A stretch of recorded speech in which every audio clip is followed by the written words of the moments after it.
Right. Oh, thought we'd start the stream a little bit earlier than usual, just like 4 minutes earlier. All right, let me get that notification sent out. And let me send this to my printer and then we'll get going. How is everyone today? I hope everyone's all good. I hope everyone's been having a fantastic day. And we'll wait for everyone who does want to watch the stream to arrive.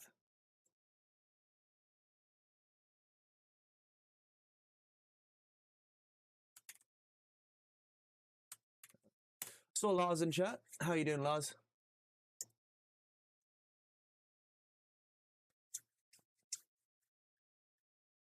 Oh. And how's everyone? Hello, Tin. It's like summer here in Canada. How's it over there? Rainy. Very rainy today. Yeah, the lakes are notorious for never having the weather that you want them to have. Hello, Xscale. How you doing, bud?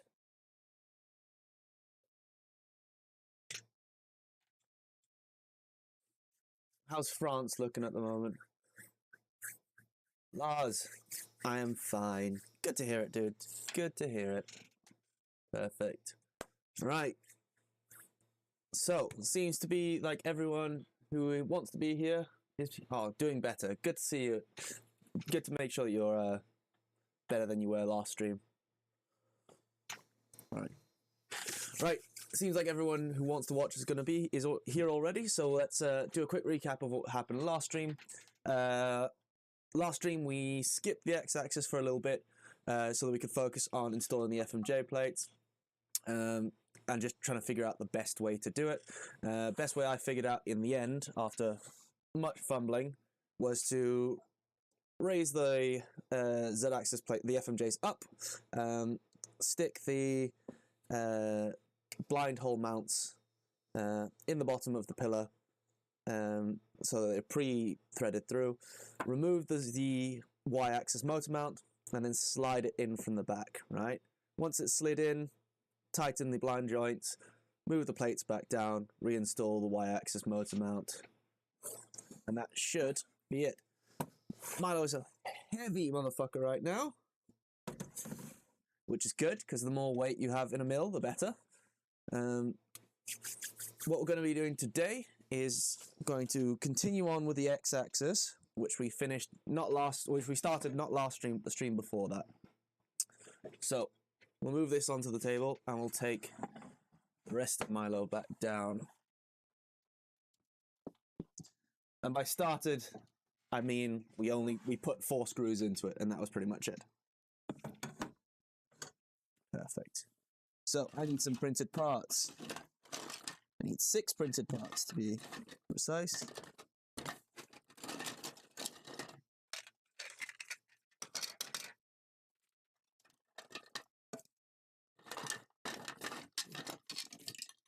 Perfect. How's the audio doing, guys? Hopefully it's a little bit better. I was using a USB audio adapter to Mini XLR, or whatever it's called, and it wasn't very good. So I upgraded it, and I think it sounds a little bit better than it normally does. A lot less booming sounding, I guess, is how you could describe that. Perfect. So I need some M5x12s. Here are some M5x12s. I also need some M5 T-nuts. Audio is nicer. Yes, I think so. For some reason, the audio port on my PC, on my front panel I/O, doesn't want to recognize my microphone as a microphone anymore. It worked for a while when I first started doing the streams, and then it stopped working for some reason, which is fine. Well, that's not fine, but it's annoying, but you kind of have to live with stuff like that. So what I did was I got a USB audio adapter, just so I could get by with it. And it made my audio pretty shit, not gonna lie. And I'm now using the audio adapter that I have for my nice set of headphones, my Corsair Voids, and it seems to be doing a lot nicer a job.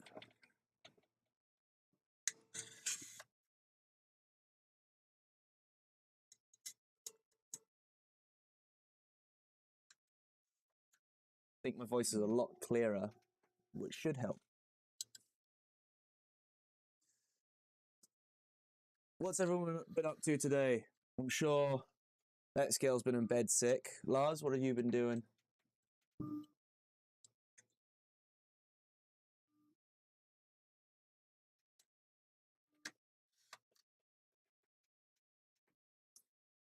Front audio I/O on PC cases should be banned. It's never as good as onboard audio. Yep, you're not wrong. You're not wrong. But the way I have my desk set up over here, my PC's in a little cubby hole, and it's the length of the wire I would have to run backwards and then forwards again would just make this snag all the time. So unfortunately, it makes more sense if you actually saw the setup, but yeah. It's not as easy as just running off the internal audio.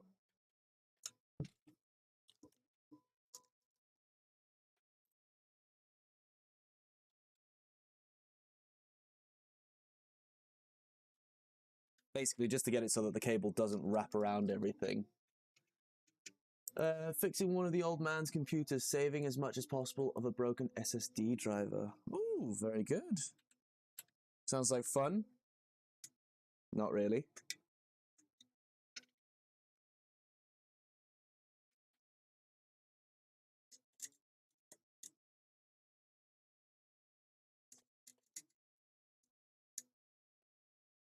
Anyone else see 9 Miles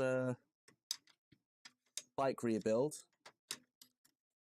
on the Discord in the off-topic channels?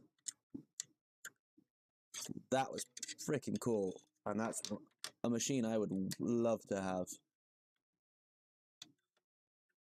In case you don't know, I do ride motorcycles. I'm not a car dude. I get really sick in cars. I measured the sound of my other mill using contact microphones on the ground to evaluate how much a nuisance I am to my neighbors. And what did you find out? Are you a big nuisance? Are you not a nuisance? Are you building in a...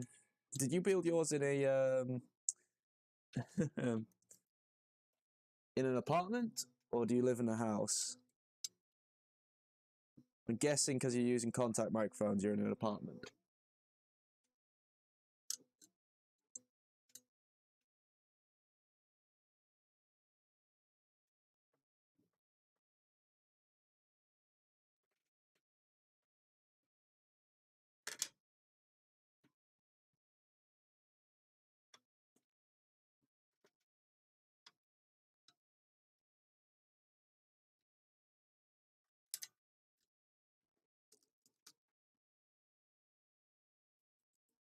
Right. How much of it can you actually salvage, though? That's the question, Lars. Well, let's get some music going before I forget.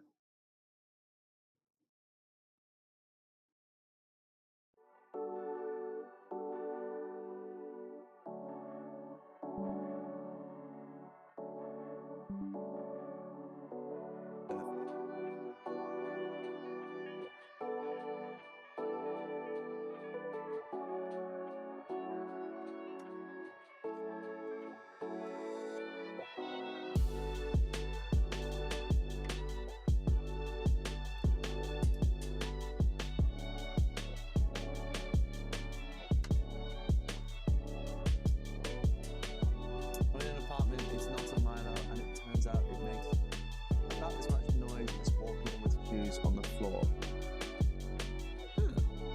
What mill do you have then? Do you just have a normal mill? If that's the case, why the hell did you decide to build Milo? If you have a normal mill?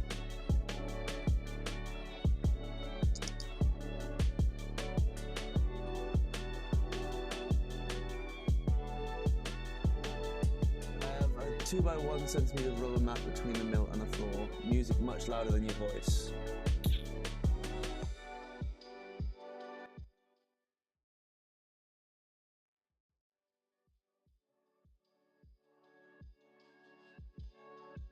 Better?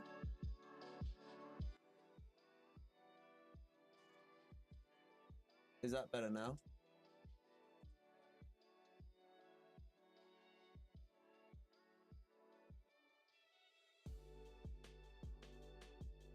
Cool. Much better.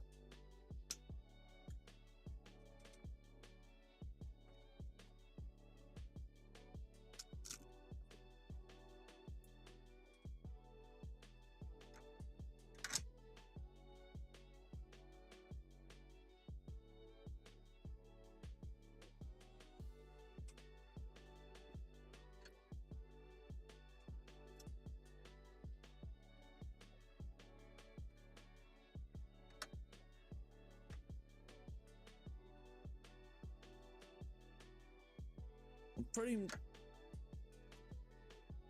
Lars, whereabouts are you based, dude? You don't have to tell me if you don't want to, but always nice to have a chat about places like that. About things like that.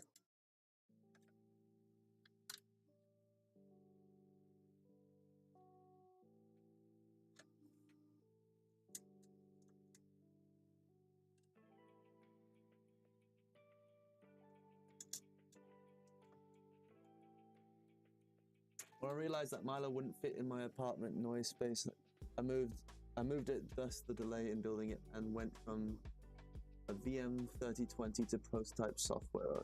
I went, oh, fair enough.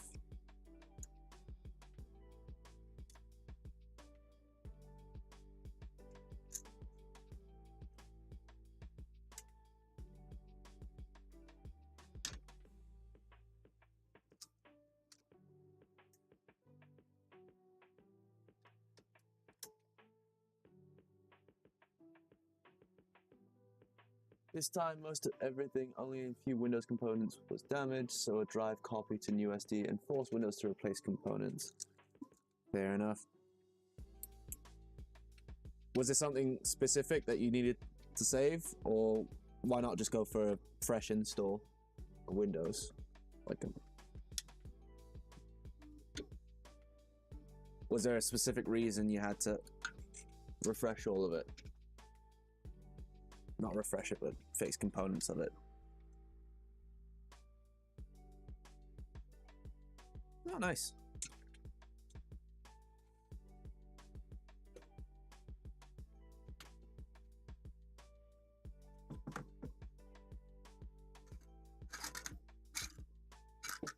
So M3 by 8.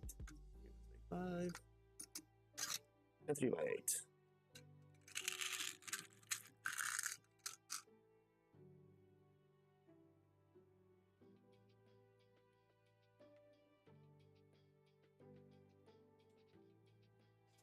I know you're new with us, but you still looking at maybe building a Milo. Is it still on the cards?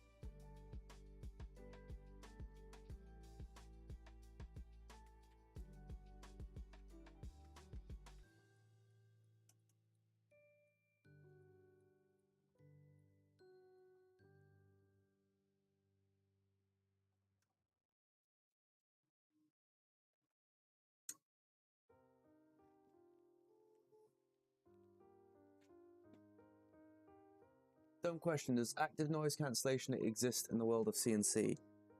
Probably not. For the what depends what you mean. Are you talking about for like PPE for the operator? Because yeah, you get noise cancelling headphones. It's specifically made for industry, but not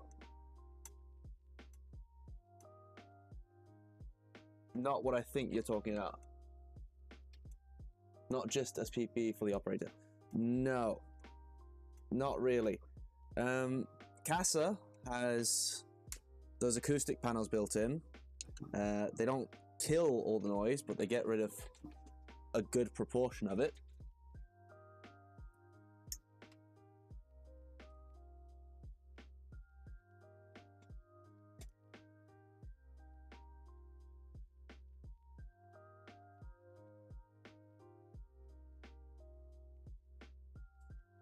If you want to make a CNC sound quieter, you've basically got to make sure that the surrounding air, so the air that surrounds the machine, doesn't escape from around the machine. So you'll see a lot of boxes with rubber seals and things like that, of that sort, in the DIY world.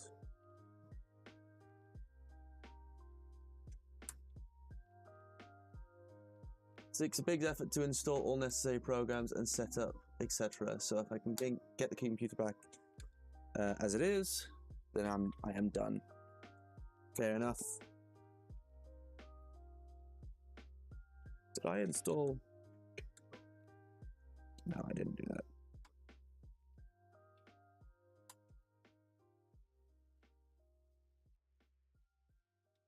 Yeah, it's an M5/8. Perfect. Not going crazy.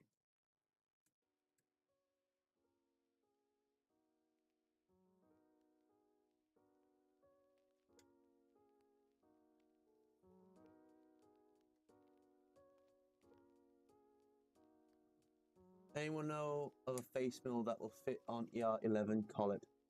Or should I just use a 6mm flat end mill for facing? So, I'll answer both questions there, because there's two separate things that I can talk about. Face mills, Aramco on the Discord has a pretty sick face mill. I have a little micro fly mill, fly cutter. Where is it? There we go. So I have a little micro fly cutter, and you'll put a little insert in there, in the little groove, tighten down the bits, and then you can cut to I think it's up to 3 inches. And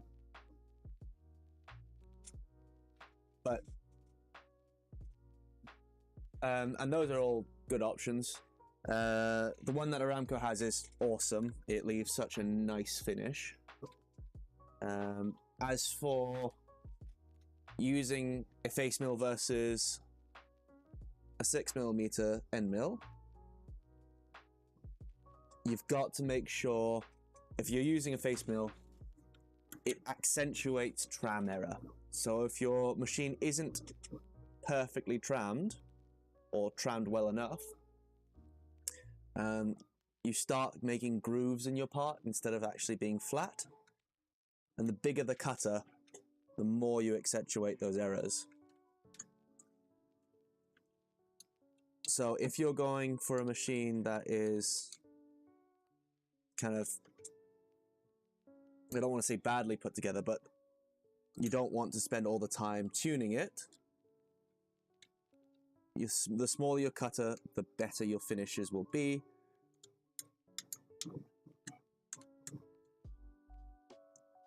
On average, that doesn't always translate to be the same for every single operation.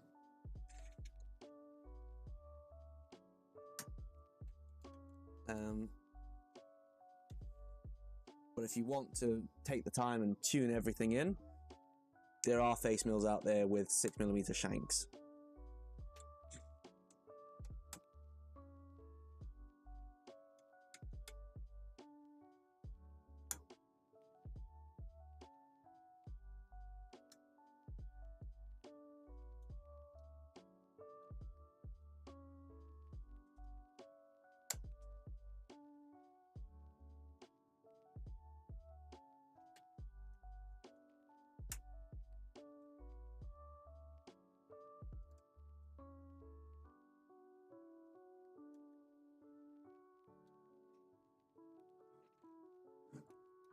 No worries, man.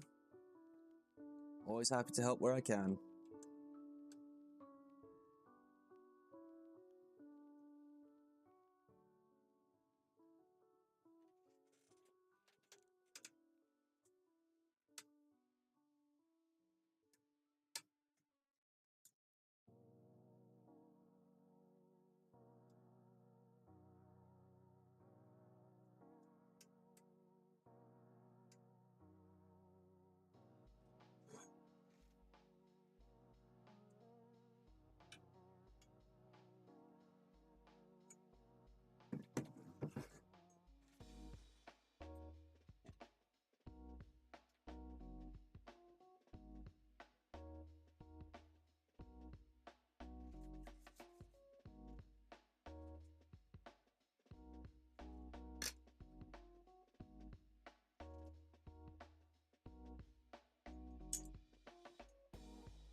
Do you know what I really want to see? So, the nice thing about RepRap firmware is it does have input shaping. And I want to see what the effects of input shaping on a mill are. I want to see if it actually makes any difference, because I can't find anything. Literally nothing. I can't find a single bit of information on input shaping a CNC mill or a CNC router, or even just anything CNC. So I would love to see if that works.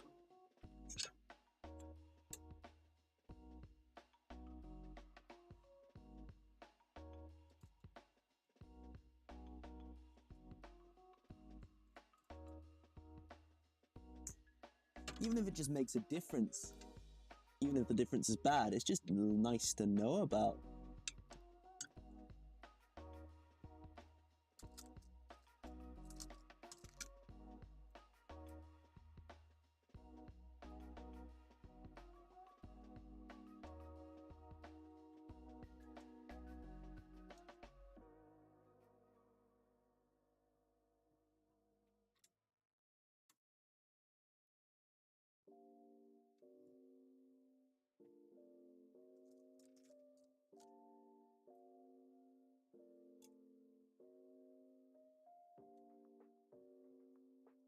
I just got an accelerometer just for testing input shaping on my Voron. I'm running a Duet 3.6HC on both my Voron and my Milo.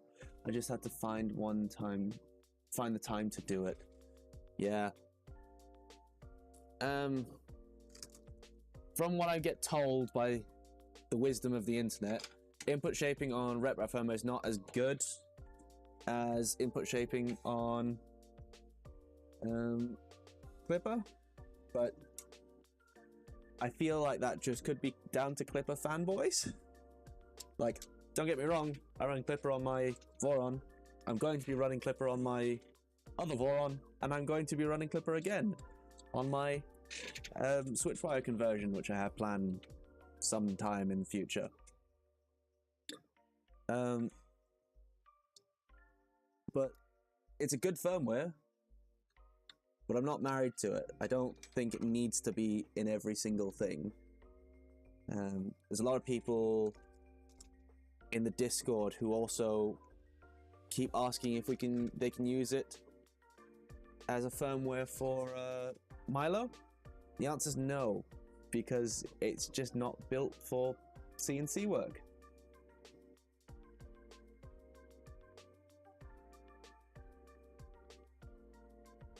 For what I know, I think you'd need profiles for each cutum/material/cut style combo. Is that in response to input shaping? The thing I said about input shaping.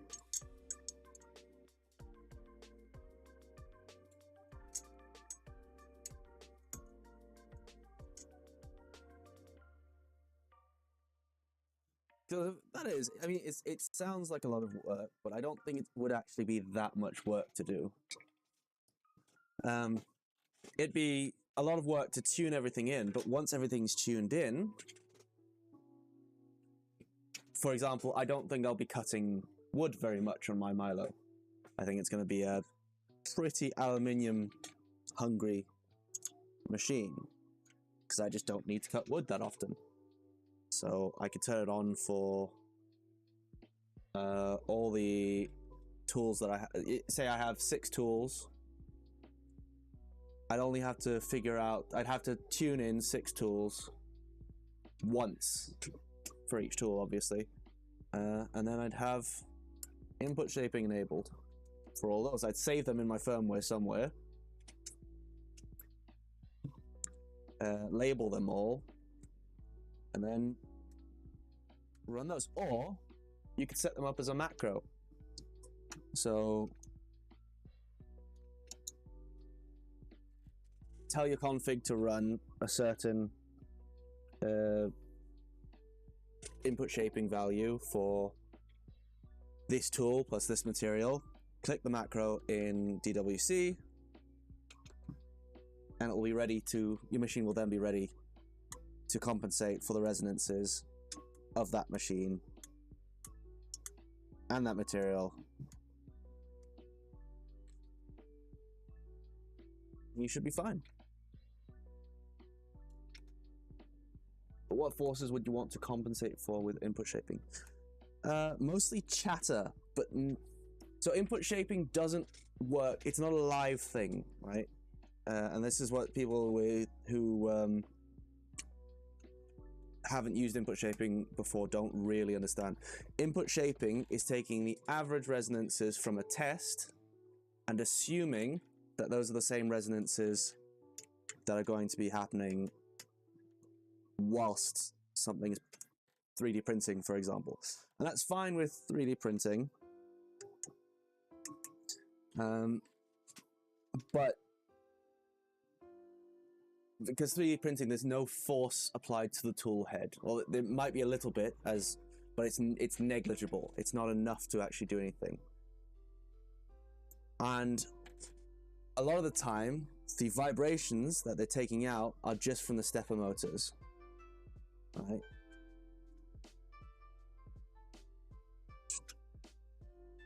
So if you can take out the vibrations from the stepper motors and compensate for those, you've got a cleaner cut just from that alone on a CNC. At least that's how it goes on in my mind.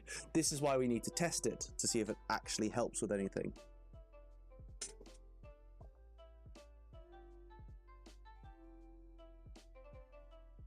So you'd adjust the spindle speed until the system stops resonating. Chatter compensation makes more sense with an accelerometer. You can compensate for resonances that happen with the specific spindle speeds. Okay, but how would you do that? Because yeah, how would you do that? We'll go back to it and I'll poke holes in it, but I want to see if I'll poke holes in it if I can, but I want to see what your idea of it is. It's just so we're on the same page.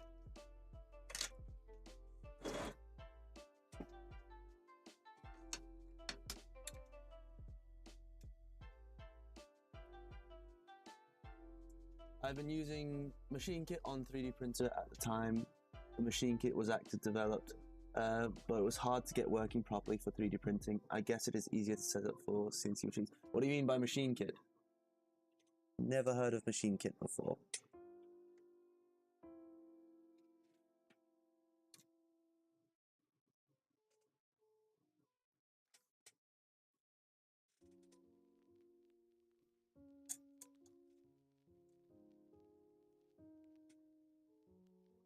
The accelerometer would monitor for frequencies and then adapt spindle speed to see whether resonance increases or decreases. Okay. So that's something we could test. That's a really cool idea, actually. You'd need to be sure that you weren't increasing and decreasing the speed too much, because on at least Chinese spindles, your torque isn't constant. They're not constant torque motors. At around about 75 to 80% of your spindle speed is the peak at which you'll get most of your torque. So you wouldn't want your spindle to move down below that range. So yeah, it would be a good thing, a good little script to run in the background.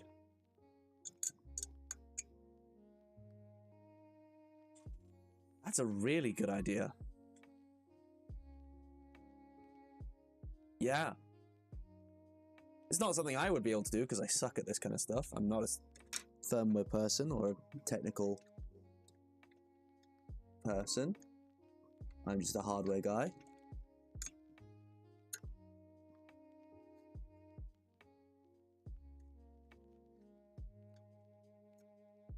But we have people on the team, aka you and Xscale, who would be probably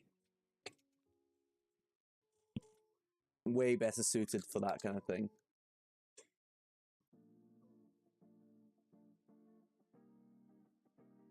Yeah, but you'd have the spin down speed to compensate for. That sounds like a nightmare.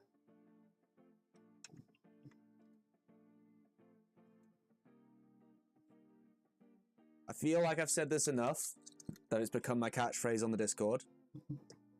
No matter how hard a solution seems to be, you can always engineer the shit out of it.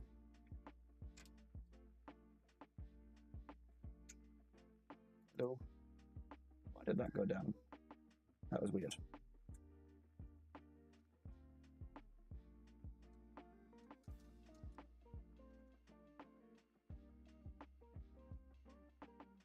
Machine kit is Linux CNC for BeagleBone.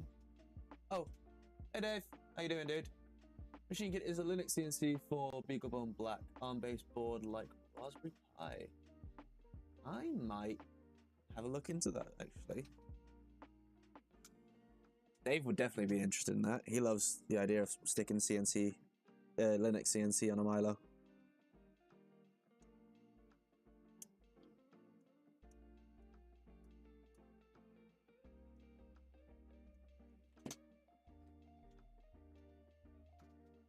How's your day been, Dave?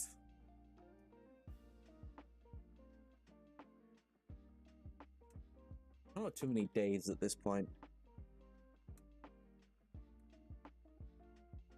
I know too many Jakes as well. There needs to be a Jake color in the UK. There's too many of us.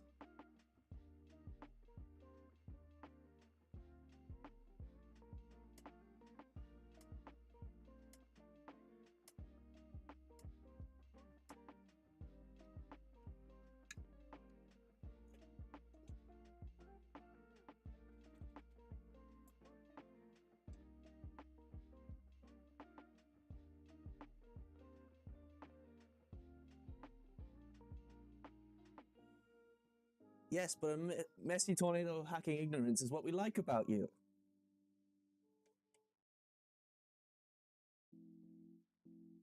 It takes people who do things in weird ways to figure out weird ways to do things. And then those weird ways eventually become the not weird ways. Oh, how did you manage that?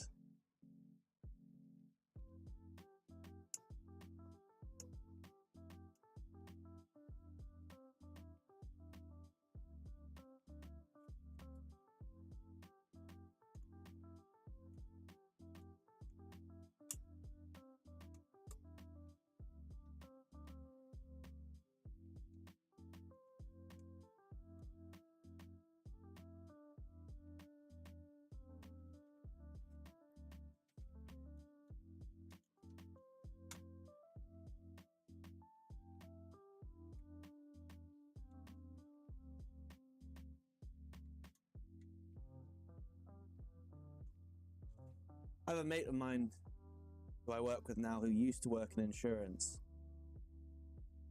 And take these statistics with like a grain of salt because they might not be true. But he said, as a new driver, you were something like 30%, something like that, more likely to have someone drive into you than you are to drive into someone else by accident in your first few months of driving.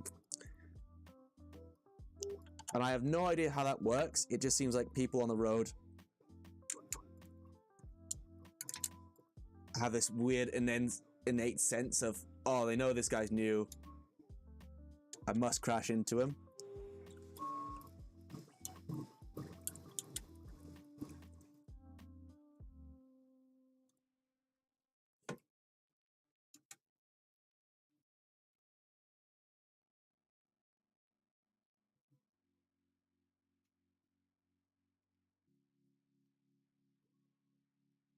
Those things are bloody quiet. Yes.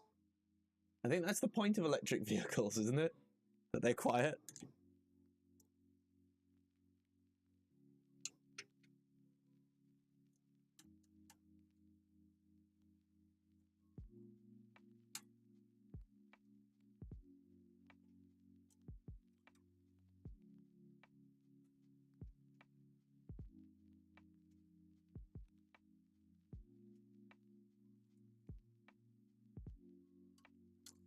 Yet, they have speed kills signs everywhere. At least near me. If you're told that speed kills and you end up going slow on the motorway and it ends up causing an accident, well, it kind of sends the wrong message, doesn't it?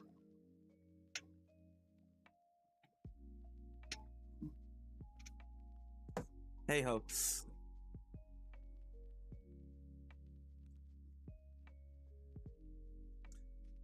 I'm often a big critic of the things I design.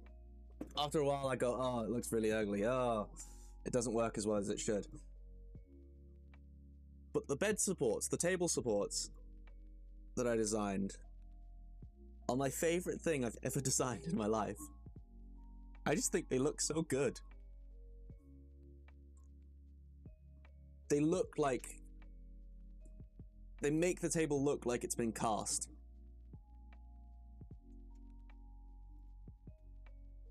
Anyways, we'll continue on. I'm gonna need heavy motherfucker back up here.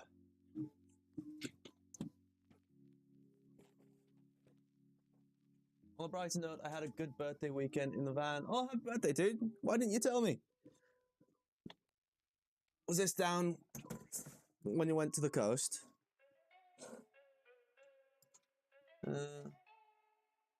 Got some trad climbing and sport climbing done. Ooh, any routes that I would know of?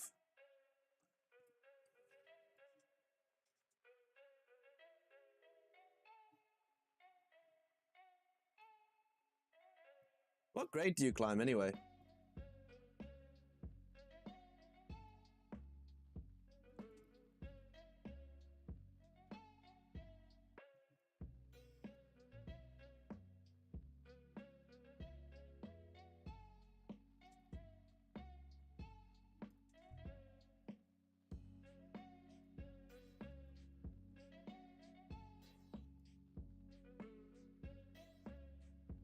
Got 2U1 trad and 7A sport.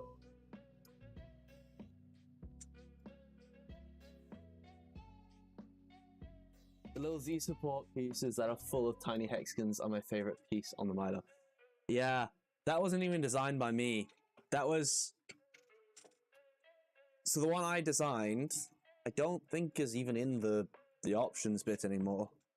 I can't remember if it is, at least. We had a guy join the team. He wanted to join the team, at least. And it was back in the day where I set them, just to make sure you can CAD at all. Find a part on Milo, make it better or cooler or whatever you want to do with it, just so long as I could see you that you're that you can CAD. And he made those little hexagon bits. He didn't last very long. I think he did that and then never did anything again. And he's not on the team anymore, so.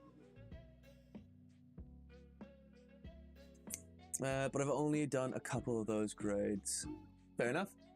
I think the best I ever got to was E2. Oh no, I attempted an E2 and had to bail on it. Lost a cam that day. Yeah. It's alright.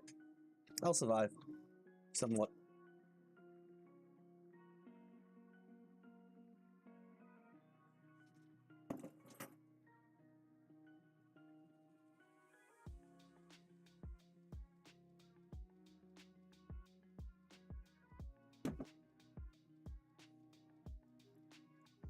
If anyone's wondering why I have it left on its sides, because I loosened the carriages so it'd slide on a little smoother.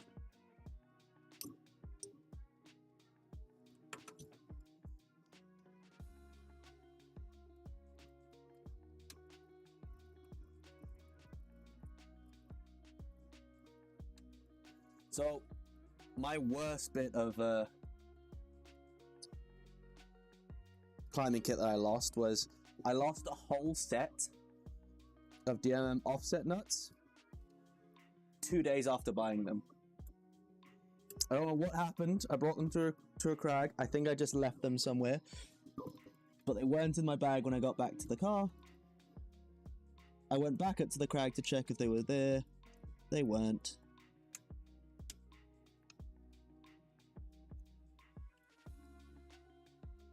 So someone got a whole free set of DMM offset nuts for free.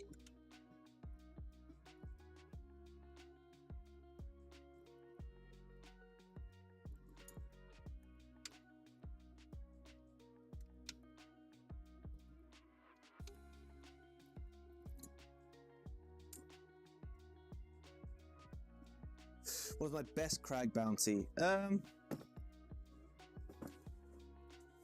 Crag swag. In terms of crag swag, I've had a couple of nuts every now and again. There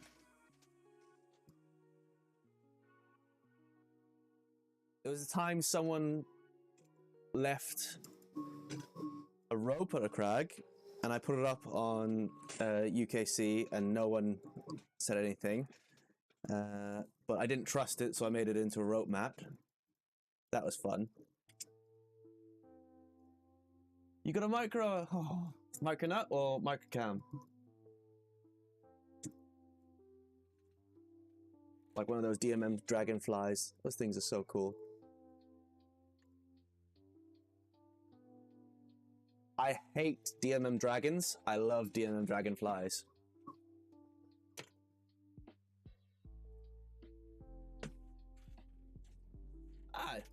Micronut's still better than nothing, isn't it? Right, does that run smooth? That runs so smooth. Perfect.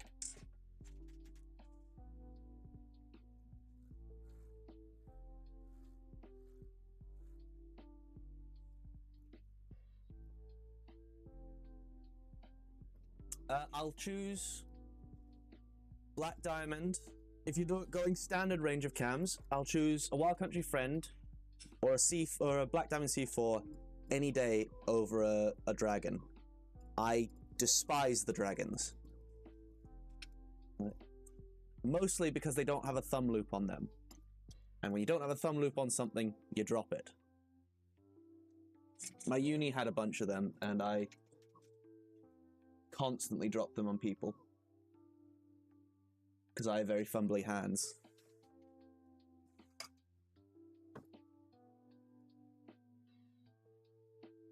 I need a motor.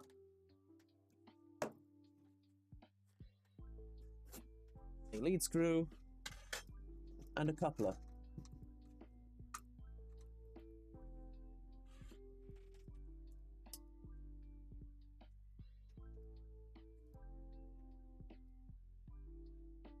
There you go. There it is.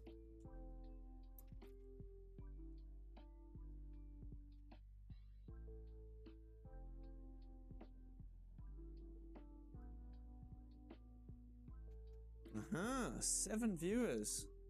That's a record round here.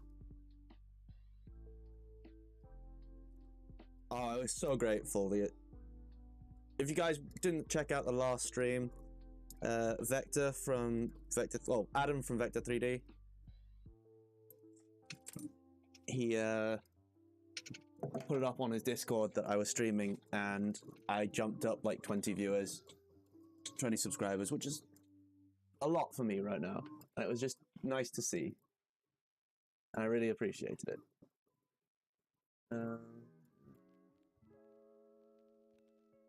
I need some M5x20s.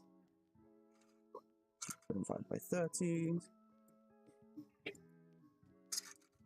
These M5x20s? They are M5x20s.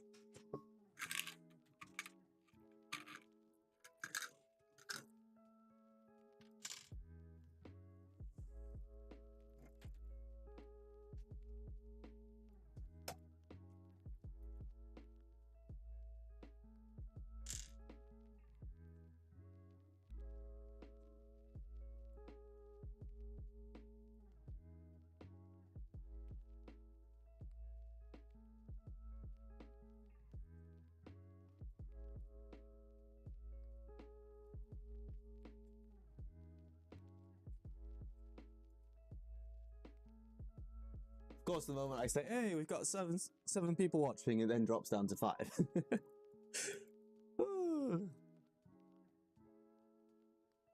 The joys of YouTube.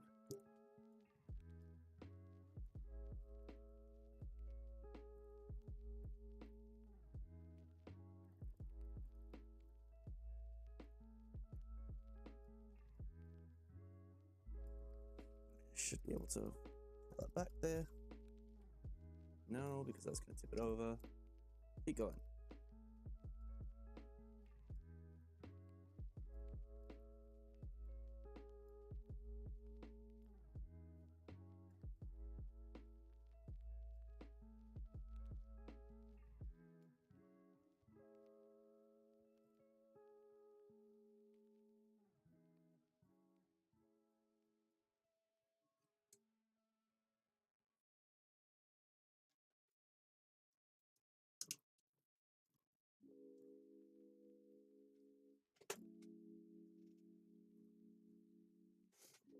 I bet everyone who's not a climber is just be like, yeah, I know exactly what a cam is and what a friend is and a dragonfly and yeah. And what the fuck are these guys talking about? And the various innuendos that climbing has. Remember, guys, if you want to be a climber, you got to put nuts in cracks.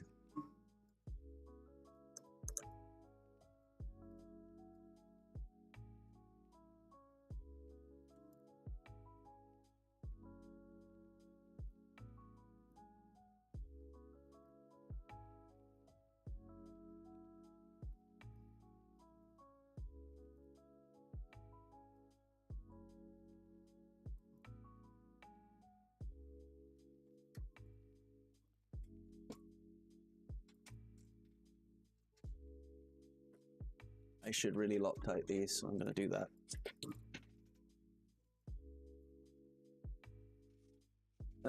I need to work out the best layout for my garage workbench to be able to stream builds, machining, and 3D printing stuff. Yeah. I'm thinking of somehow doing a flip-up desk that I can put over the bed, because this is obviously a spare room in here. And one of the deals that I had with my parents for helping me get this place was that this stays a spare room. So I need to figure out a way of keeping that bed accessible, but also having a bit of extra desk space.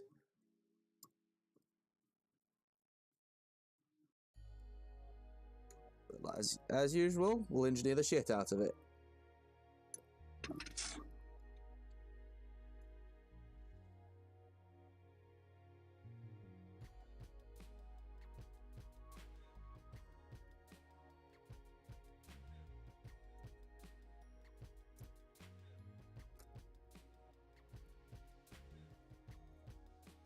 It's alright, dude. Keeps me talking. No one wants to sit and watch me do absolutely nothing with no conversation.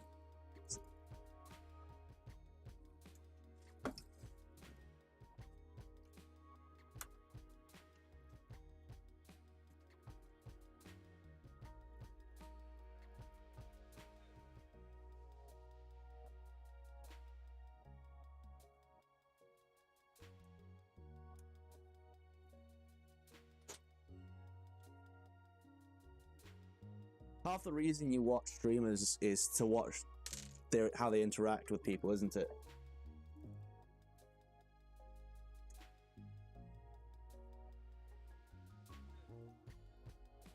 Yeah, but the thing is, my couch is so comfy.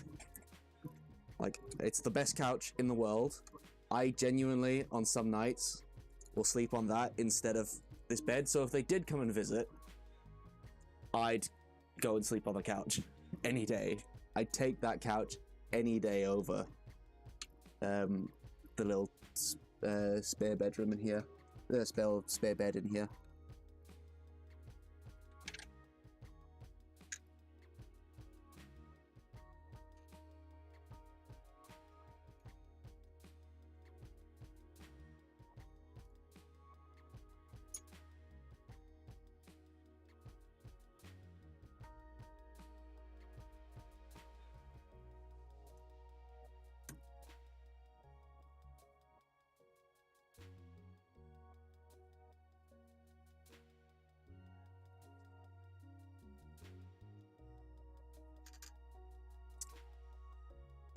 Damn insert isn't straight. I have to deal with that off stream. My dad was sizing up all the driveways when I was looking at my current house. He had just bought a big motorhome to make sure he could park on it because it'd be a good base near the piece. Oh. Yeah, I think when my parents are coming to visit in like a month and a half. And, they're just planning to use this place as a base and go off to Scotland and see friends and stuff like that. God forbid they actually spend time with their child, but you know. It is what it is.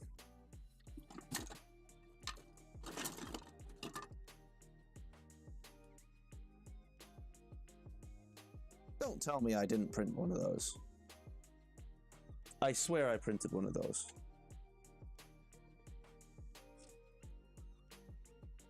I've seen it around here. I seem to be missing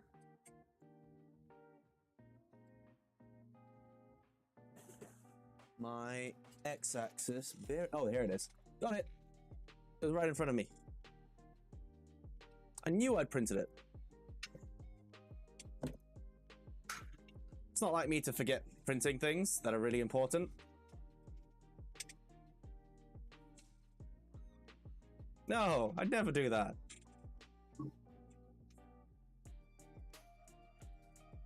Ooh, I love Alice Guy. I love the Alice Guy. Great place.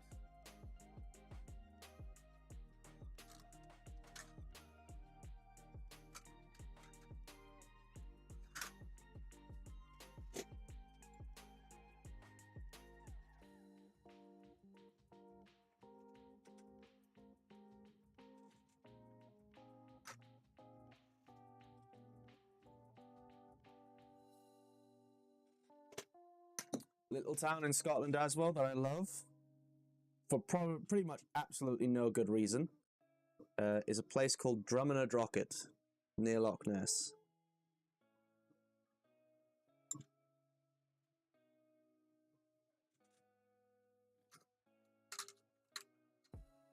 It's one of my family's favourite places to go and visit.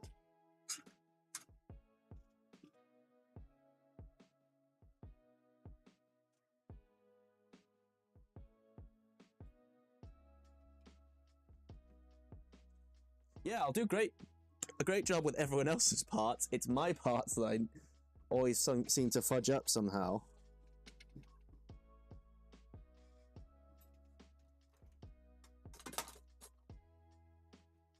Tappy tap tap.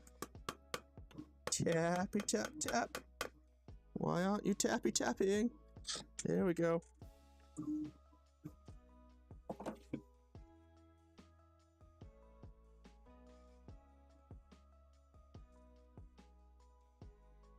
Ah, it's this bearing here. Don't know why this bearing has such a tight inner race. I might just trade it out, if that's the case.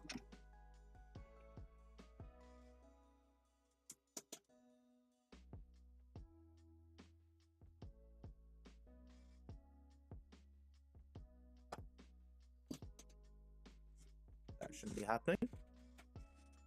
Probably need to tighten the coupler down. I can check that in a second though. Right. Fresh bearing. Are you a fresh bearing? No, you're not a fresh bearing.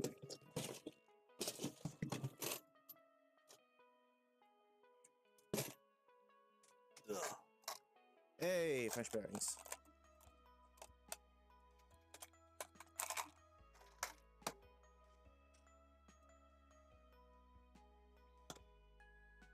Better, but still tight. Must be something to do with the...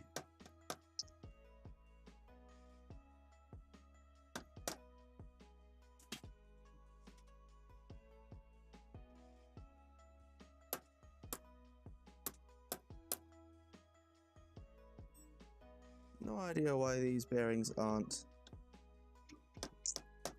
just sliding on. They should do.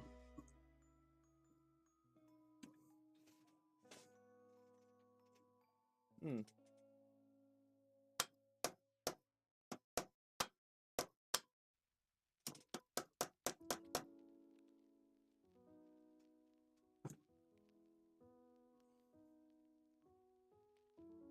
Oh great, now it's stuck.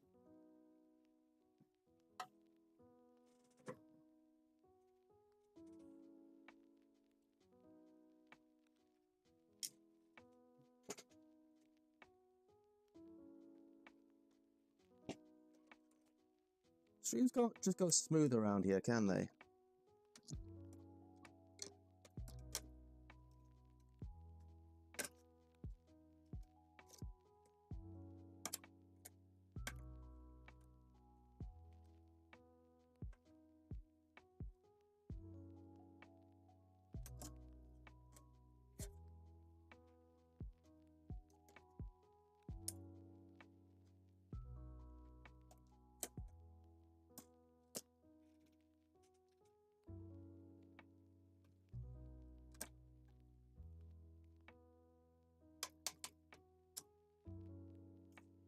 Because if it went smooth, it would be too easy.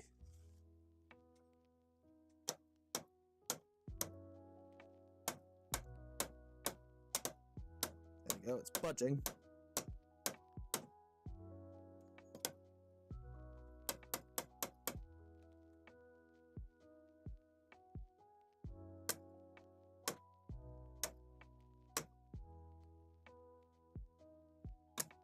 There we go.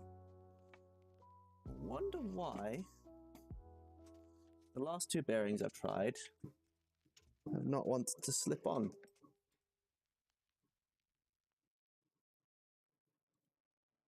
Because the bearings inside the bearing block are fine. Those slipped on with no issue. It's just that one flanged one that's the issue.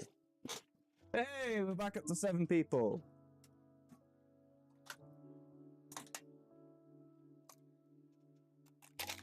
Hi everyone.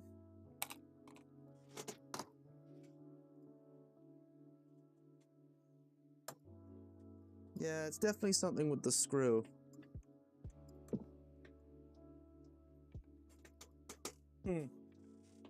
Strange. What I can do is flip the screw around and see if that runs any smoother. It's the same issue again. It's these flanged ones that are the issue. Yeah. 608s go on with no issue, with no problem at all.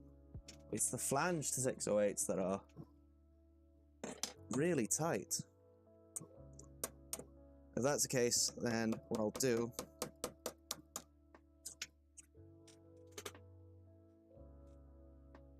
instead is just stick with this side. Because it's just the first section of screw. Let me see if I can zoom in. So first section of the screw just doesn't want to slide over. I think it's just a bit out of spec. So if I can get past that, it should be fine. Fine? Should be fine.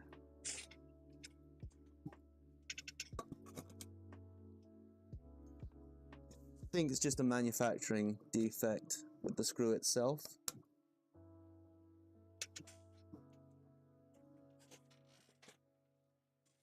Causing confusion in a hammer. You must be working on something mechanical. Well, yes, I am, Coil. Good to see you again, dude. By the way, unless you have been here this whole time, I just didn't notice.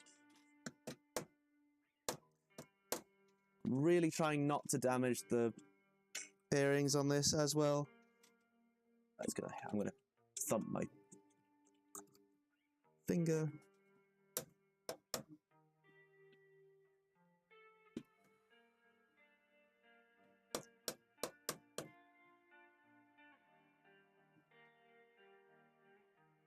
Where did you get them?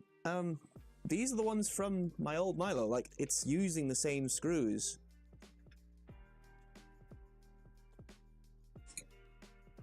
These are F608 standards flange screws. I got them from AliExpress. Same link I think I have for the bomb.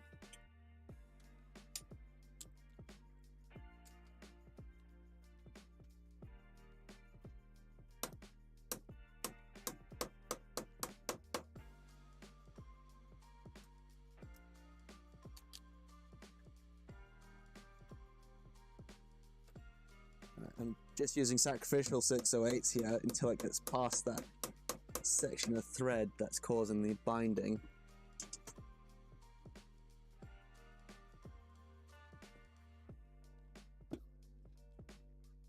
Because the 608s will come off easy enough.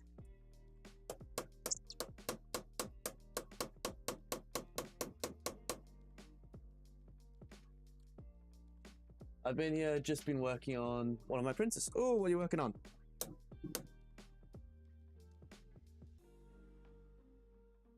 What printery goodness have you got going on in your life? Or printery badness? You never know with this hobby.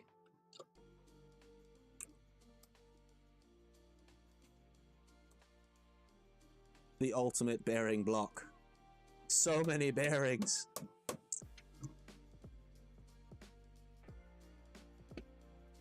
All the bearings.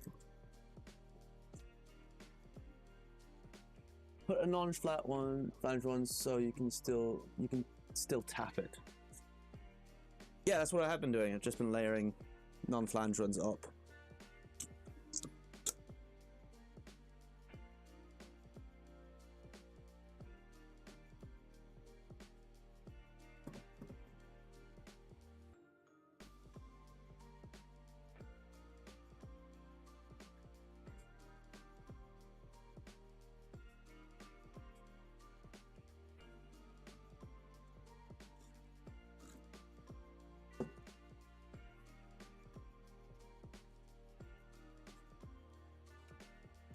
Come on.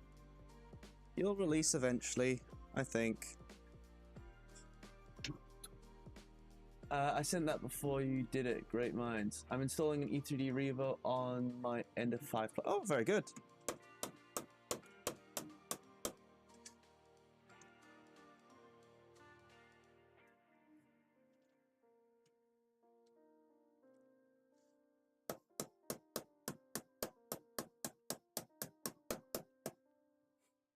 Alright. Is that one moving? Yeah! Success! Right. Not quite. Nearly success.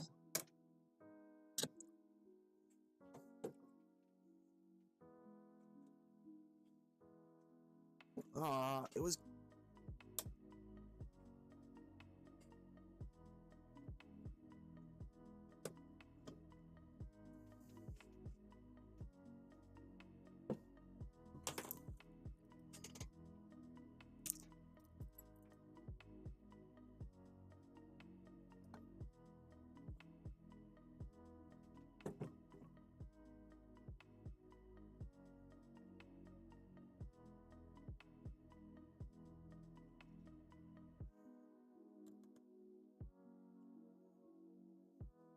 Right. So I managed to get that bearing in place, but there's another one that's stuck on here, so I'm going to try the old clamp and slide.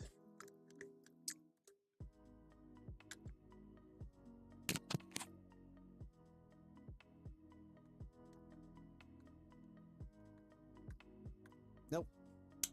Ain't working. How do you find the Revo? I'm not entirely sold on the whole super quick change nozzle stuff.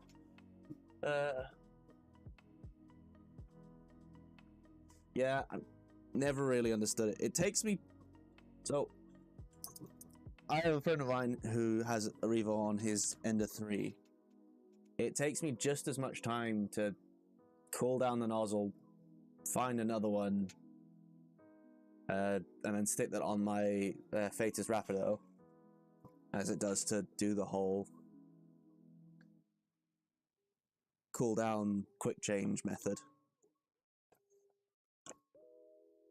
Like, I get the concept of it, but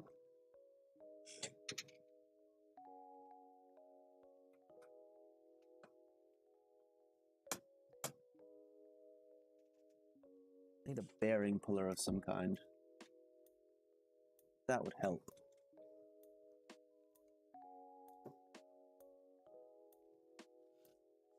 But I don't have a bearing puller.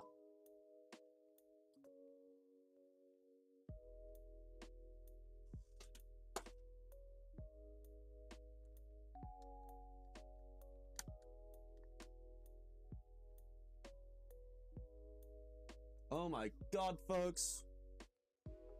We've done the impossible. We have got to 8 concurrent viewers. Man, I'm so happy.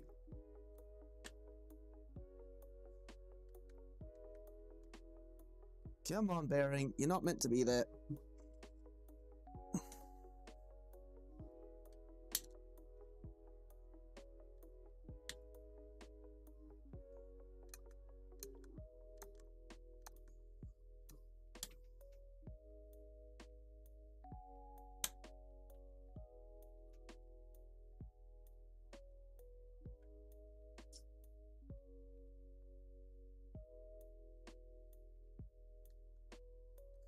Well, looks like you're just gonna have to get yourself a suitable Voron, aren't you, Dave?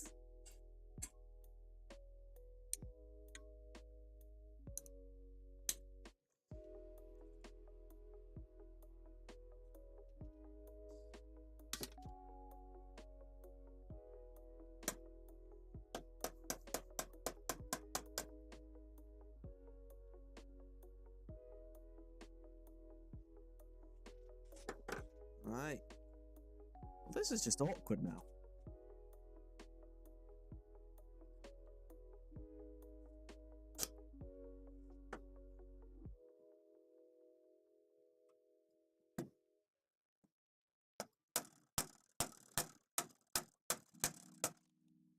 That's just pulling this. Oh no. What's up?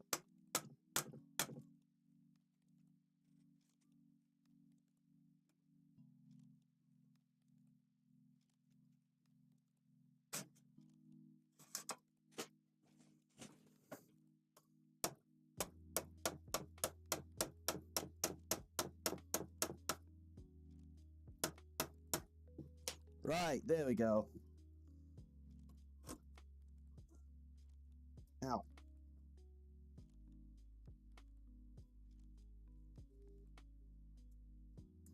Success!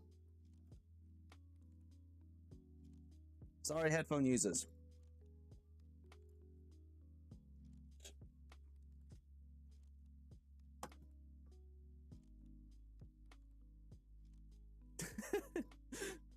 That's amusing. Well, I didn't quite think of what it would look like, not gonna lie to you.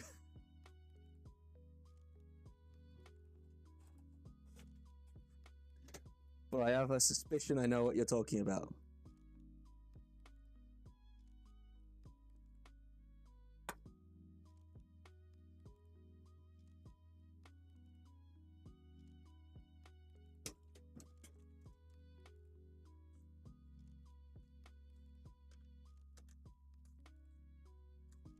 How's all the Casa stuff going, Tin, if you're still there?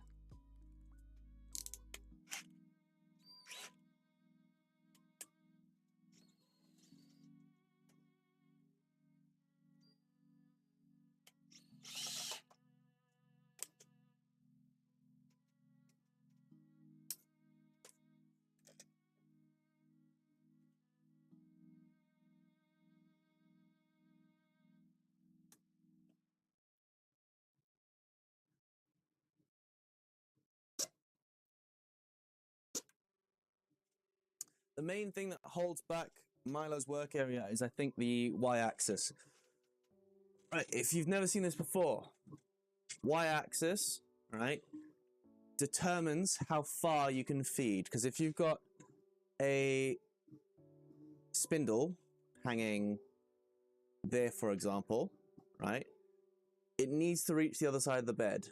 So, the further you can get the spindle away from the main column, right, the bigger your bed can be in that Y direction, right? So the way Milo's built, it's built 4 3D printed parts. I know I've got FMJs on here now, but it's built 4 3D printed parts, so it's really difficult to get the stiffness that you would need to add some additional space on the y-axis. X-axis is no problem. Z-axis is no real issue. It's the biggest prohibitor is the y-axis.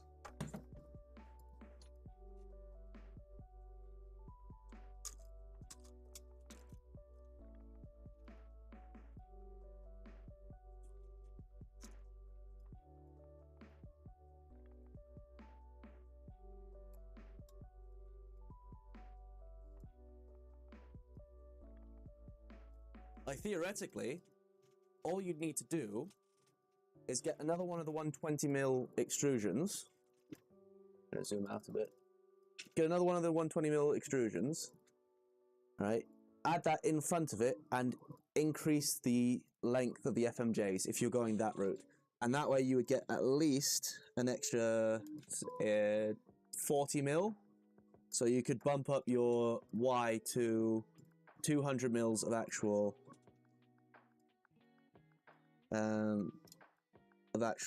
workable area.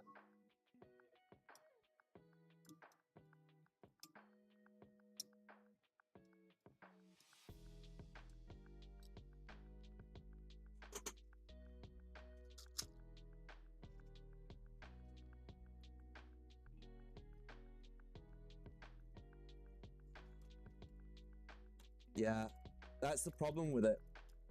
With mills of this type, vertical mills, y-axis is your hardest thing to add.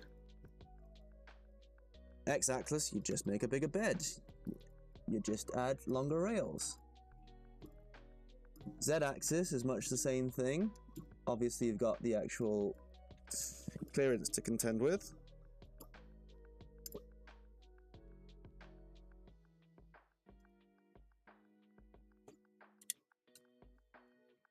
But that's a fairly easy thing to think about when you're putting it all together. Y-axis needs almost an entire redesign of the Z-axis to work properly, at least.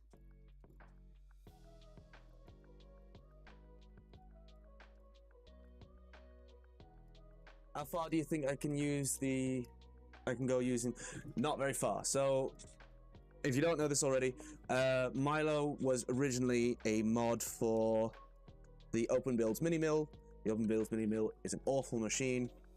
It used the aluminium corner parts. They're not very precise, right? You'd want something like an FMJ to do it.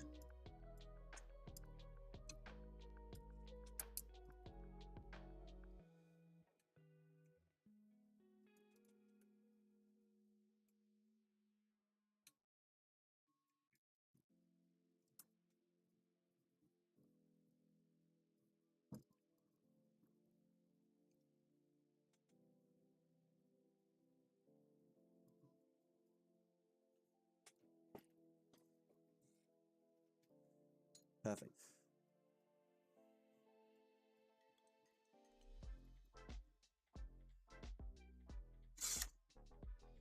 If anyone was screaming at the thing going, "Oh, bearings, don't hit them," the floating side doesn't need to be that precise, right? The screw is self-constrained in the backlash nut itself, right? What you're doing at the ends is actually you're stopping it from moving back and forth, right, by constraining it with the collars, right? And on top of that, you're stopping screw whip from happening. If you don't know what a screw whip is, it happens when you have a fairly long lead screw. The inertia of the screw itself starts to whip the screw in the center, and that's not very good for the screw itself. And you can mitigate this by adding locking collars on the bearings at the ends of each side. So with the locking collars on, you can spin the screw faster before it starts to whip, right? Having bearings there also helps stop that whip from happening, right? They don't need to be precision surfaces because that screw will still be self-constrained within the nut itself, within the anti-backlash nut.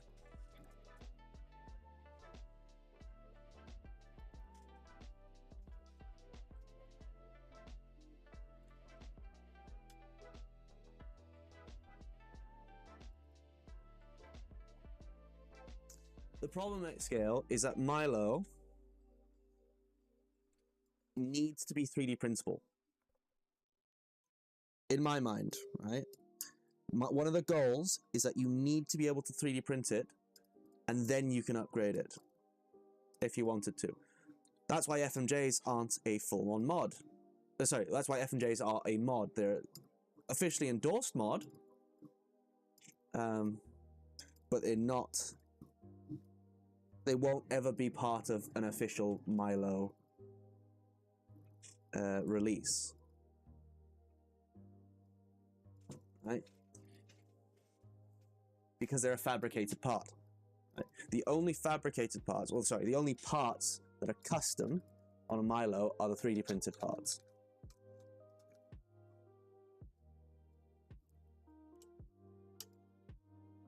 We might release other machines in future, right, that are makeable, sorry, that do have metal parts in them. Casa's different though, because I'm pretty sure you can get away with not using them. I'm pretty sure that when I build mine, I'm not going to have aluminium brackets because they're overkill.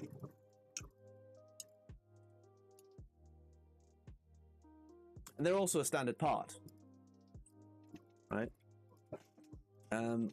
Like you and I were discussing the other day, you wouldn't want those aluminium brackets on Z-axis because the holes are all over the place. It doesn't really make sense. There's a hole somewhere in the part. It's not necessarily where it needs to be. So things like that you can buy from the shops, and they'll be like you can buy from a store somewhere, and it will work on Casa because Casa doesn't need to be that precise. It's an enclosure. It's not a machine itself.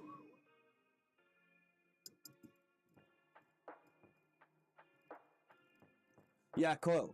So that was one of my whole big ethoses of the whole Milo project, is that it needs to be 3D printable. Right. In future, if we make machines that require metal parts, my minimum criteria for them is that all the metal parts should be millable on Milo.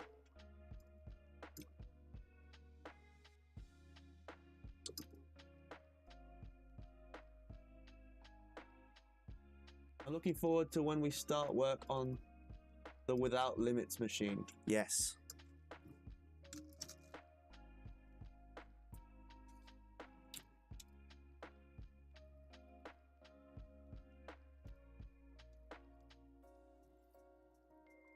So it's this careful game of trying to get the best performance out of a machine, keeping it cost competitive,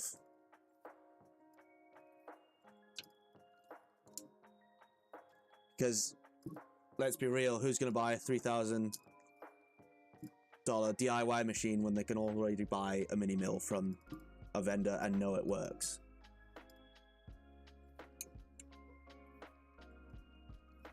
Before you go FMJs, right? Before you go FMJs, the best mod that you can do is blind holes, because those blind holes will increase the rigidity of your Z frame by a lot, right? And it's a really cheap mod to do. If you're still running into flexural issues, if the Z-axis is still bowing a bit too much for your liking, go FMJs. But before you go FMJs, go blind hole mod.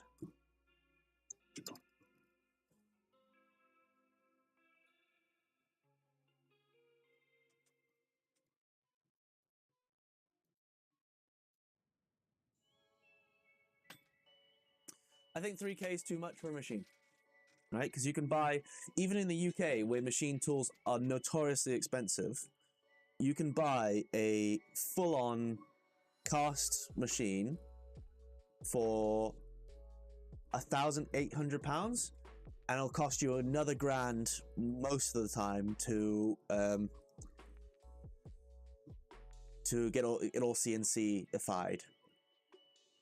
So I think 3 grand's too much.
Past week of working on Milo has taught me a ton. The past 3 years of designing Milo has taught me a ton.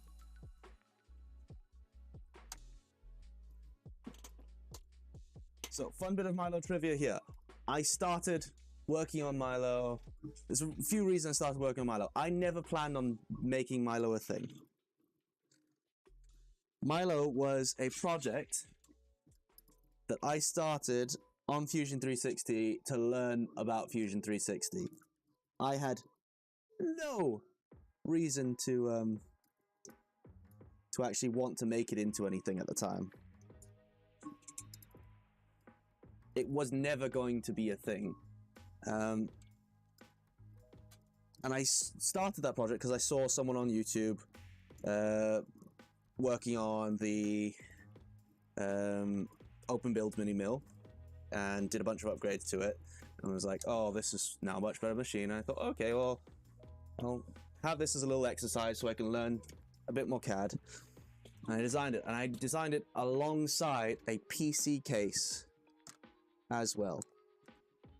And then I shared it on a Facebook group. And they're like, oh, this is really cool.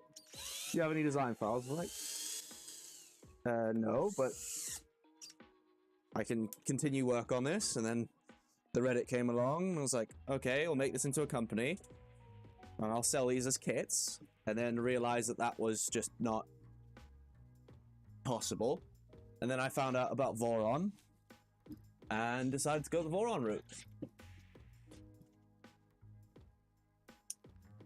I added an air nozzle for chip clearing. I've slowly been figuring out Fusion 360's CAM software. For me, the learning is the majority of the fun. I want to add Tin Man's CPAP chip blower. I am gonna be going with one of these bad boys. This is called a Bird Air. Nice thing about these is they're constant pressure pumps. So no matter how small you make the orifice, right? So I've just got a little converter piece there. And it goes into PTFE tube. And PTFE tube, if you didn't know, was designed for air hoses. Right? They're designed for air tubes. It's just the 3D printing community just kind of stole them. I'll be using one of those. Chip clearing, maybe not as much. I'll be using them more as a pump for an MQL system. If you don't know what MQL is, it's minimum quantity lubrication. So it's basically just a fine mist spray.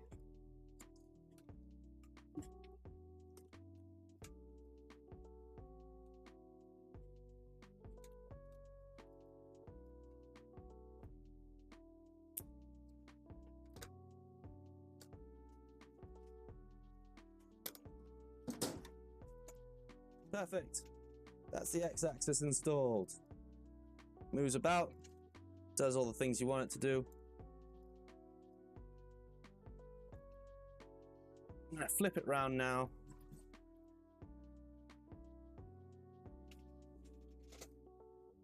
And make sure that everything's all right. There is slop in there from something. I'm guessing it's from the bearings.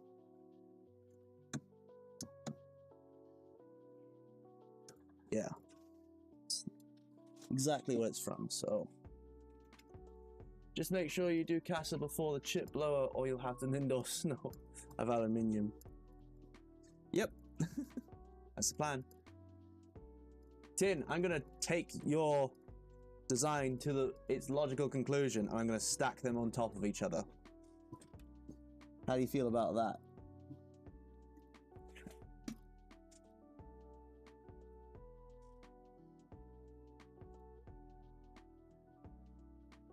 See if one CASA can take up the weight of another CASA on top of it, with another Milo on top of it.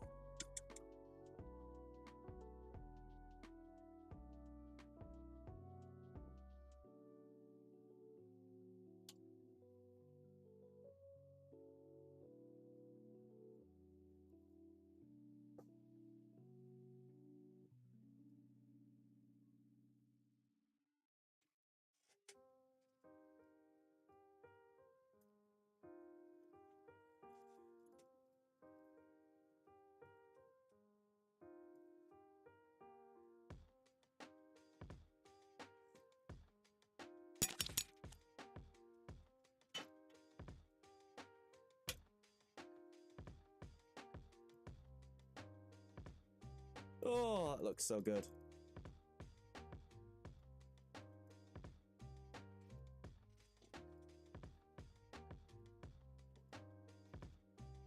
Yeah, milling farm. It'll be great. The idea is that you can set up 2 operations with 2 different tools. And if you're doing a production run on something, you can go from one stack to the next stack without having to recenter your machine, change the tool, do all that.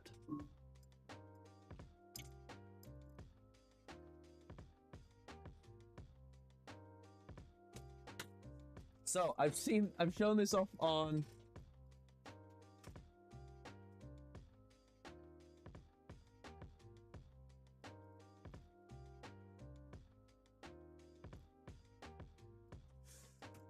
I've shown this off on streams before, accidentally. So the guys on the team know what this is. This is fixated, right? It's the start of a project of mine. So this is the fixated fixture plate. It's perfectly sized for a stock built Milo, right? It has everything that you'll need to get going, right? And it's cheap, right? I don't know how cheap people are going to be selling them for, but these are laser cut plates of mics, laser cut mic 6 plates, right? There are no threads in them. There are no properly sized dowel holes in them. What it is basically a template to then go through by hand and add all the threads, right? So between these 2 screw lines here is everything I've threaded by hand and everything I've reamed by hand, right? So you can fit, it's all M5 taps, right? And what that does is it just makes it a lot cheaper than having to go out and buy a Saunders Machine Work fixture plate, which is like $300, $400. These should be as expensive, if not a little bit more expensive, as the Voron printer beds. Right?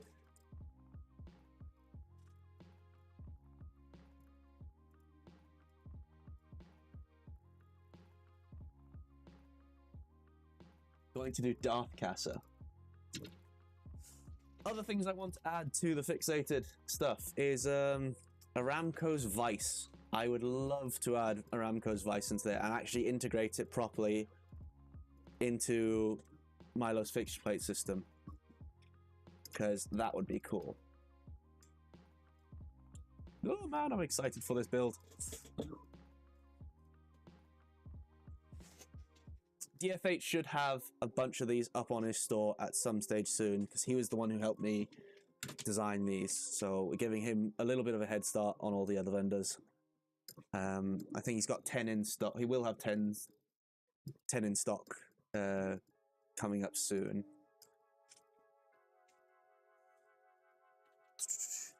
Where is it? My one's a little beat up, but I will fix it at some... Well, I won't fix it. I'll get a new one at some stage.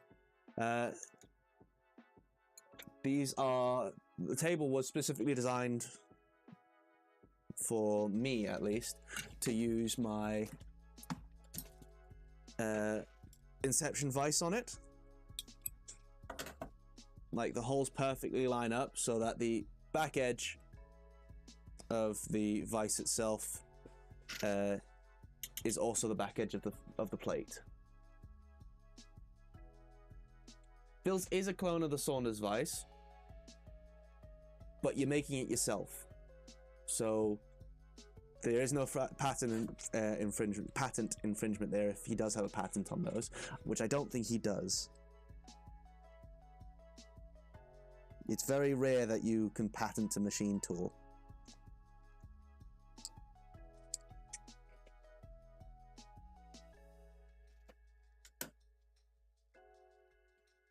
Oh, it looks so good. So good. If anyone wants to order these plates, right, the GitHub will be going up in the next few months, probably the next few weeks actually, because it's a pretty easy thing to put up. Yeah, it's just a DXF file. Go to your local laser manufacturer, ask them to flatten the top off at least. Don't use it as a reference surface, right? If you want to have it for a long time.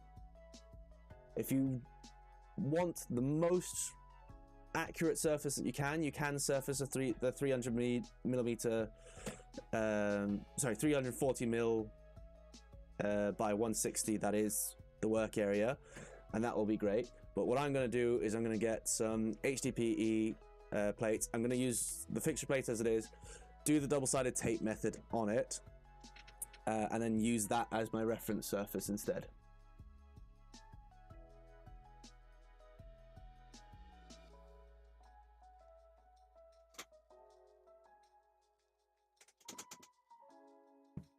Right. Let's see how much fatter Milo's got. Oh, God almighty.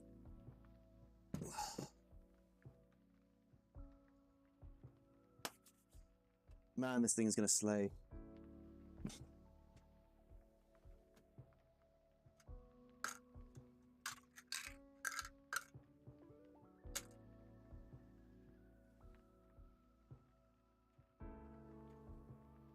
And it might look like a lot of work tapping all these holes. It's not. What I've been doing is tapping one row every day when I have time. Takes me 10 minutes to do. It's not that much work.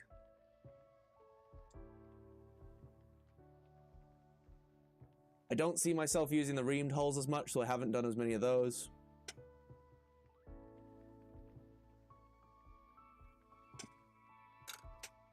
It's all good. Right.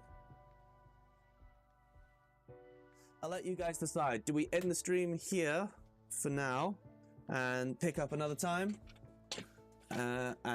Or do we finish off at least putting the motor on the Z-axis and then do the rest of it another time?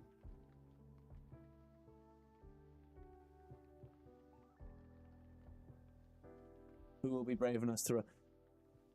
Yeah, no, I am not doing that. Nothing you could pay me would make me risk thread milling all of these.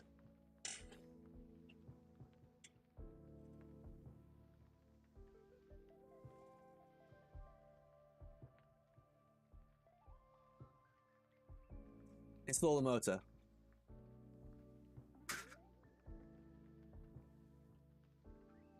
Right. Coil has spoken.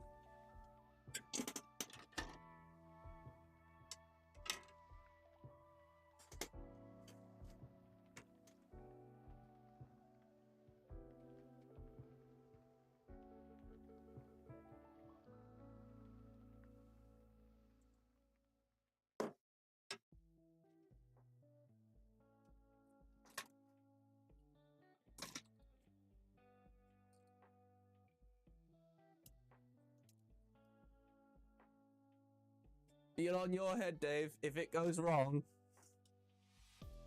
your plate is dead. If it goes right, however, you're in the money.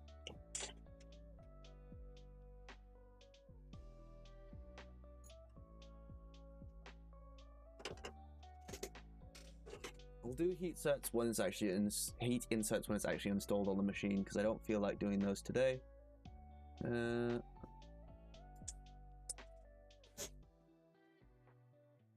to stand up for everything now.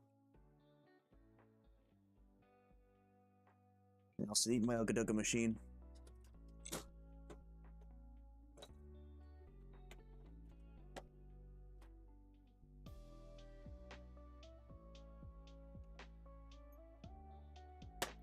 Thread milling that in one go would be next level precision. If I had FMJ and Hearts of Iron, I'd give it a go.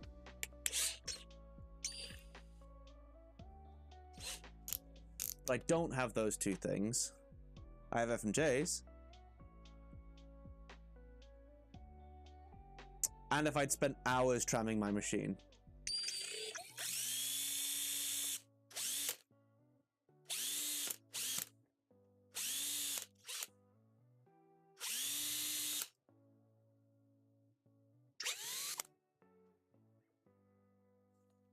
Because the last thing you want is to have everything perfected, and then it be out of tram and screws go in wonky.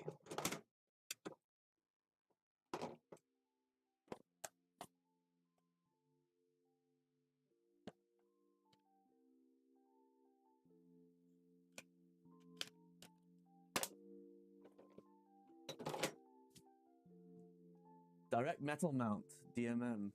Might call it Dragonfly. That's a great idea. Oh, so I'm on the Annex Engineering beta test channel for the trad rack. So there's obviously some kind of overlap between climbers and 3D printing. Because I've seen a lot of 3D printing references. Sorry, a lot of climbing references.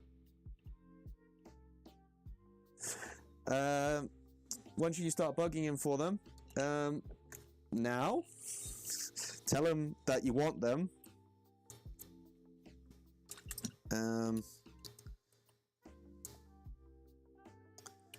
That you really, really, really want them.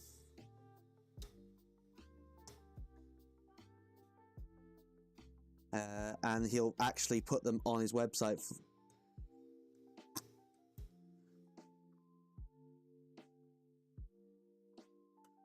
Because that's the thing, he's got a ton of stuff that still needs to go on his website for Milo. Like he's got them in stock. He's just been so busy, and the man works bloody hard. All right, so I don't blame him for being busy.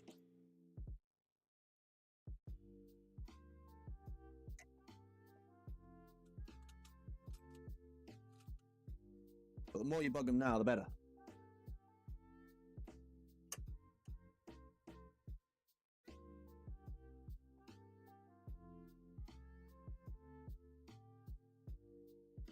Customizable hangboard. I have a picture of one somewhere.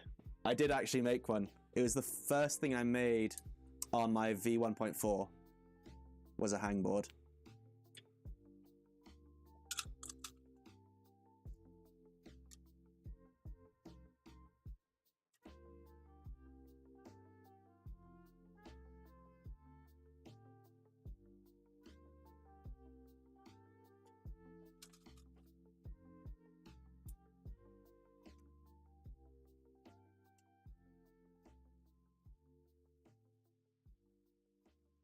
So they're not tapped or they're not drilled at all.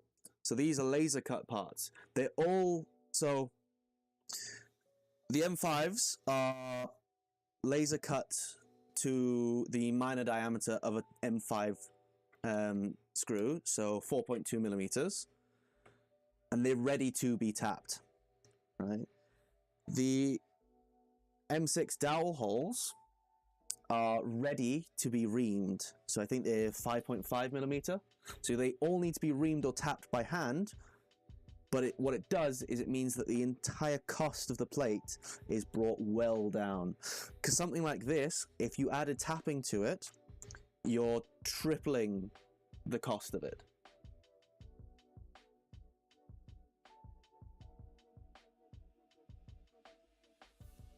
Yeah, so the one I had, the way I'd set up for the hangboard that I made before only allowed me to have 20 mil deep pockets, which on a hangboard, when you haven't done hangboard stuff before, is really hard. So it was fun, but I couldn't really use it. I'm not that strong. My grip wasn't that strong at the time.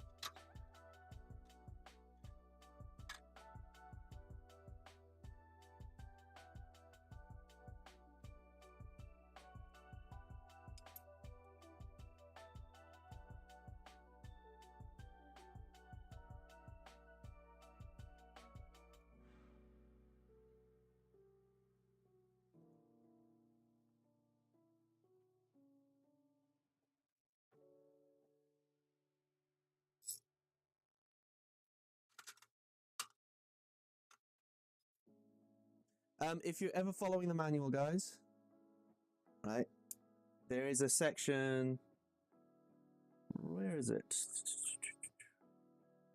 Right there, it says 13 millimeters, right? Now that's becomes way easier to figure out if you drop your screw in. I need to put a bearing in there first, so I'll do that.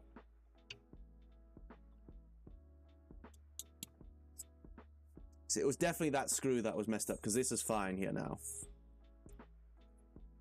Yeah, that's sitting fine.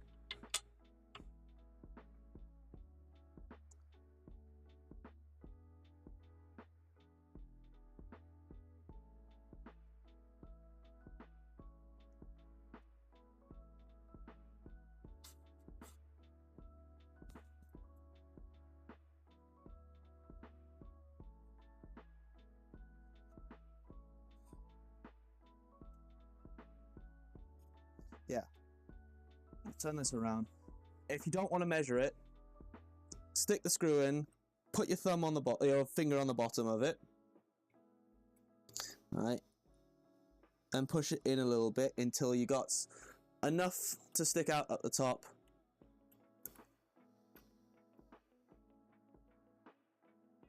to put your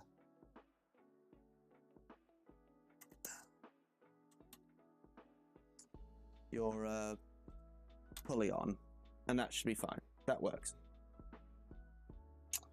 I'd want to make a website where you can place holds and it generates the G code. It'd be a cool demo for the software. And oh, cool.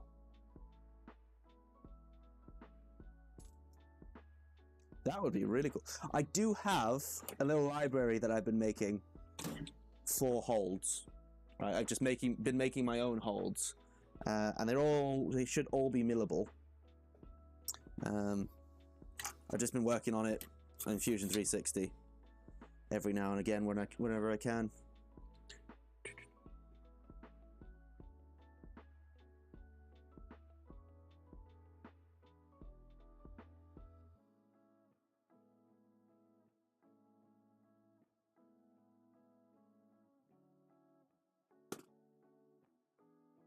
Just realized that I need to add another one of these. It's here. 2 locking collars in here, Jake, not 1.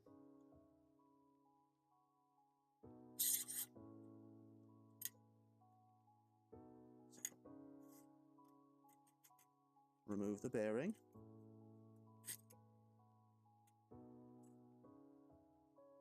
Add the last locking collar.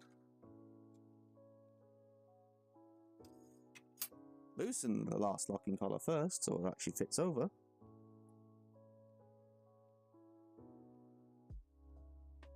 Yeah.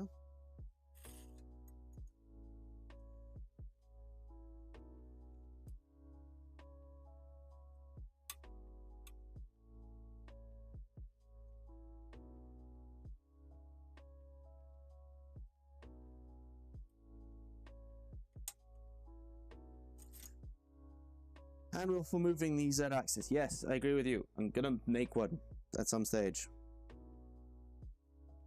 Or, if you're not as busy as I am, mod one. And we'll stick in the user mods.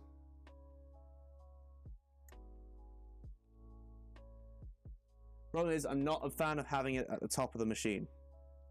That's my only issue with it.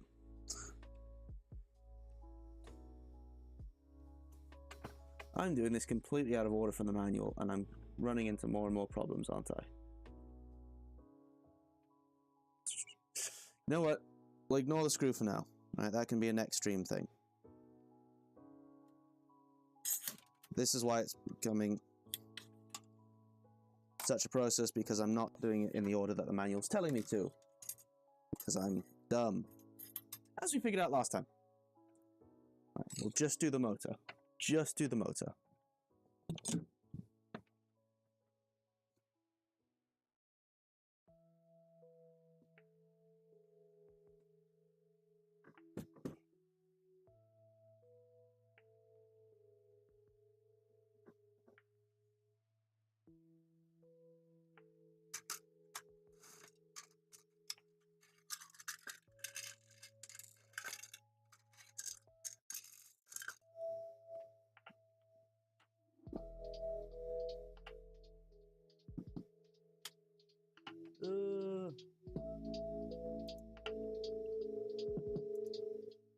No. Sorry about that, my earphones died.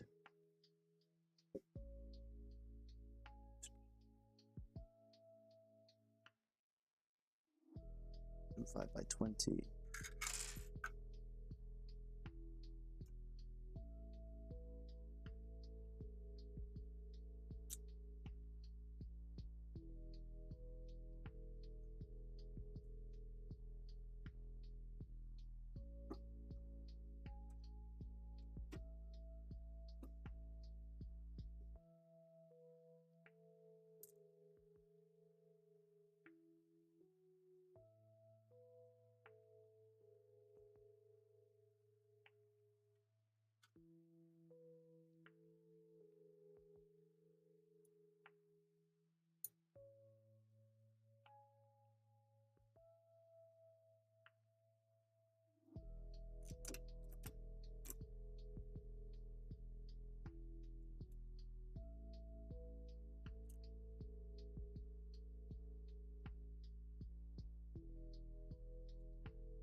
if you ever get to this point in the manual and you go, oh, I don't need washers, I'll do it without it.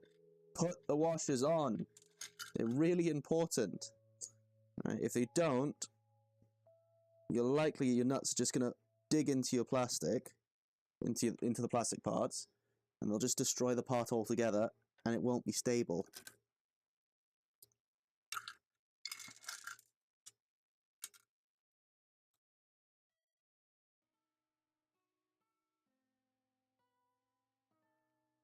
I'm sanding my stainless steel FMJ plates, unable to get that silvery shine out of them. Anybody here ever finished stainless? Nope. Couldn't help you, bud. Sorry.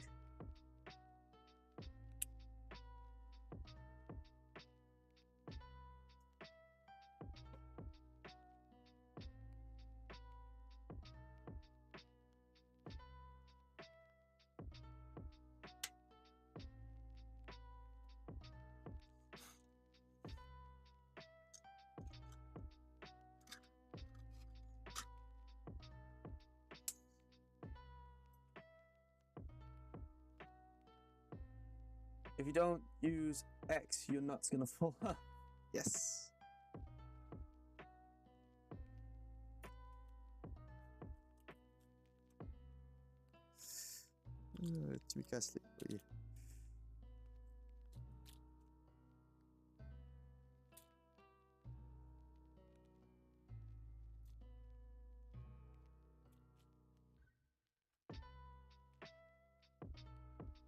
What has been everyone's method for setting work 0 before a job? I have been using a panel due, and it's a very clunky interface.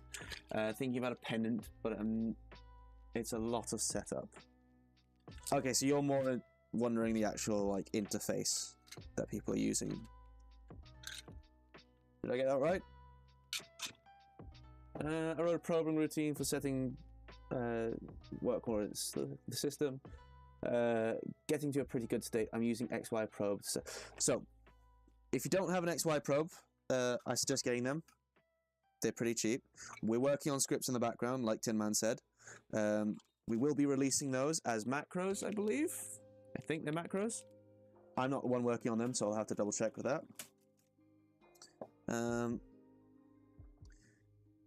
If you don't have one, though,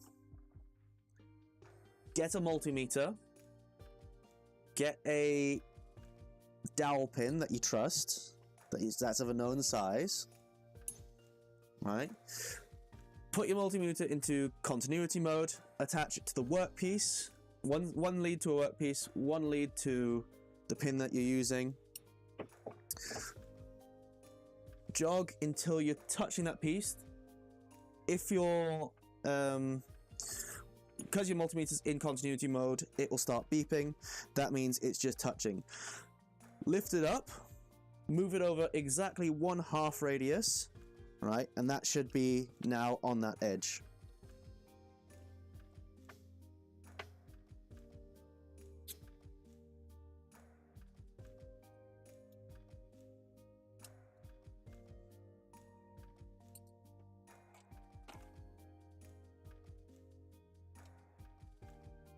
And that's just the cowboy method of doing it.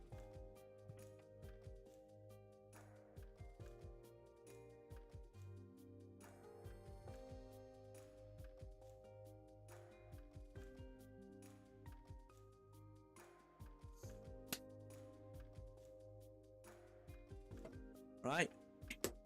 Oh, Milo, you're looking really good right now. I'm really, really happy with my little machine right now.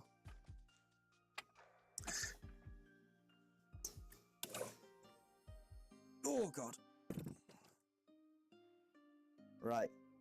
So I reckon if I put my spindle on there now and the Z plate just to get a feel for the total weight of this.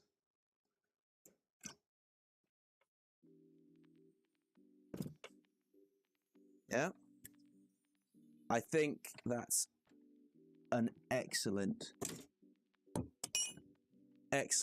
machine right now, right? I'll need to tune everything in, make sure that the tables are actually perpendicular to each other. I just need to make sure that there's some Loctite on some parts that I forgot to put Loctite on. And next stream, I think we'll be doing the Z-axis. Yeah? The actual proper installation. I'll follow the manual this time, I promise. All right? What else? I need to order some belts for the V1.5 because that will be fun to do as just a little filler project. I'm not going to do the electronics in the electronics box. I'm going to do it in a casa, but I need to wait until I can get paid for that. And that will be something I acquire over a few months. If you do want to support me in that endeavor, I do have a Patreon link somewhere on the channel. If you don't like Patreon, that's fine. There is also a donation link on the main Discord to my personal donation link. There's also one for Dave. I think the others are going to set themselves up some eventually. And that will go straight into funding CASA at the moment. If you don't, that's absolutely fine. You can do what you please with your money. Put it on a scale when it's finished. I will be doing that, don't worry. I can't do it in here because I've got carpet on the floor and the scale won't read correctly, but yeah, I will do that. But other than all of that, I hope you guys have a lovely day. I hope that your weekend, or your Mondays aren't as gloomy as they normally are. And for those of you who haven't built a Milo yet, I hope when you do, that the build turns out amazing. Cheers, folks. Lovely to have you around as always.